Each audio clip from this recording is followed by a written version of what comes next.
All right, the players on the board there behind me, and wrapping up moments ago, another high-stakes phone call for President Donald Trump and Ukraine's President Volodymyr Zelenskyy. So the President of the United States calling that call very good in this post on social media, saying negotiations are, quote, very much on track. So the White House and Russia agreeing during a 2-hour call to the following terms. Let's get to what they are. An immediate ceasefire for 30 days on energy and infrastructure. Also, negotiations on a maritime ceasefire out in the Black Sea, negotiations towards a full ceasefire, and a prisoner exchange of 175 people, those people split up in Russia and Ukraine. Mr. Zelenskyy had this to say about that this morning. Listen. And we hope that the agreements regarding the unconditional ceasefire will be eventually implemented. We hope that America will continue to work and pressure Russia in a way that to implement everything, and we consider the unconditional full ceasefire as one of the initial steps towards peace.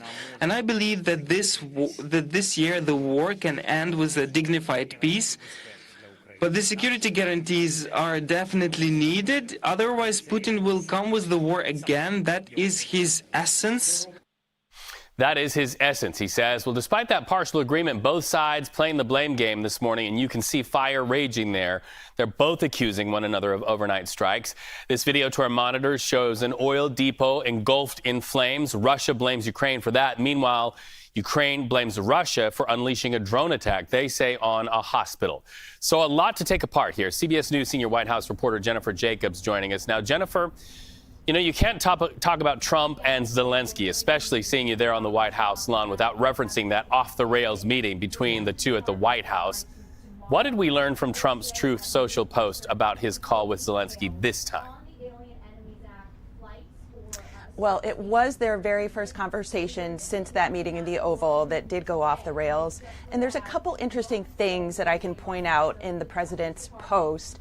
It's very polished. It has very diplomatic language. It doesn't have some of the president's usual flourishes. It almost reads like it was a statement that the White House prepared ahead of time so that they could pop it out quickly. I'll point out that, you know, they did say it's a very good phone call. We're very much on track. They did note in the statement that it will be Secretary of State Marco Rubio and National Security Advisor Mike Waltz, very specifically using their titles, saying that they will be the ones that will be giving a further readout. And it said they will give an accurate description of the points discussed. And that could be a reference to the fact that the Russian readout, the readout from the Kremlin that we got yesterday, had some points that contradicted a little bit with the White House, what the White House said happened in that phone call.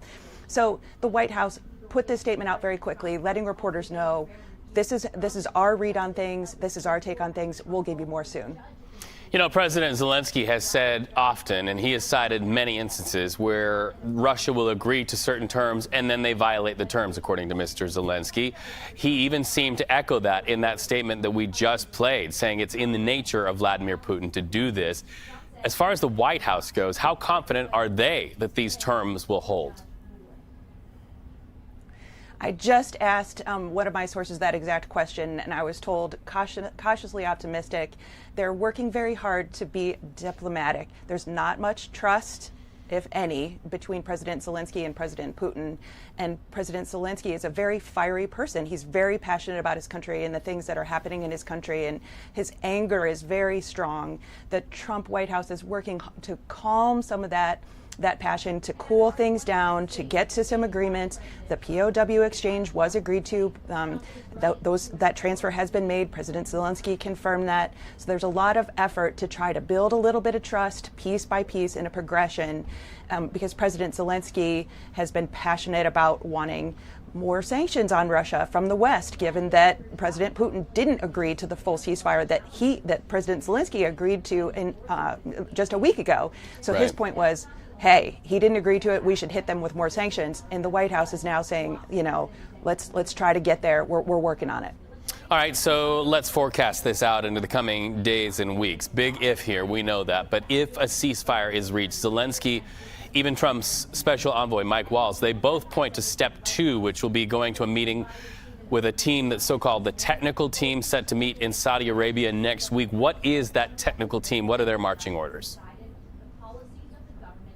Right. Those are the ones that have been talking ahead of some of the big head of states or the principles discussions, and they talk about every single piece, how to implement, how to move forward, how to get to the final agreement, which is peace. And we're seeing reports out of Russia. There's a business newspaper that's reporting that President Putin wants President Trump to recognize as Russian all of the land that either Russia has taken and certain areas that it even hasn't fully controlled. They want recognition for that.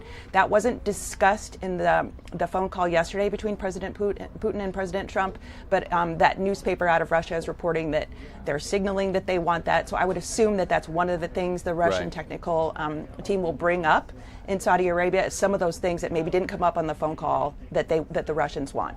Jennifer Jacobs, CBS News senior White House reporter, thank you so much. We know that President Zelenskyy wants security assurances. That will be one of the devil in the details there. We appreciate your time today.